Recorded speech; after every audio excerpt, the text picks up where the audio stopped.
নমস্কাৰ বন্ধু বান্ধৱীসকল, আজি আমি কম সময়ত 10টা গুৰুত্বপূৰ্ণ প্ৰশ্ন জানিম। ৰাজ্যখনৰ সবাতোকৈ প্ৰসিদ্ধ আৰু ঐতিহ্যময় থিয়েটাৰ গৃহ বেন ষ্টেজ ক'ত অৱস্থিত? তেজপুৰত।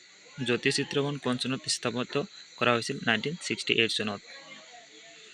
কোনখন অসমীয়া চলচ্চিত্ৰই প্ৰথম শ্ৰেষ্ঠ সংগীত পৰিচালনাৰ বঁটা লাভ কৰিছিল? চামেলি মেম সাহেব। 1948 চনৰ কোন ছবি বিষ্ণুপ্ৰসাদ ৰাভাই সংগীত পৰিচালনা কৰিছিল? চিৰাজ। নেক্সট হৈছে প্ৰথম অসমীয়া চলচ্চিত্ৰৰ অভিনেত্ৰী কোন আছিল? আইদেউ সন্দিকৈ।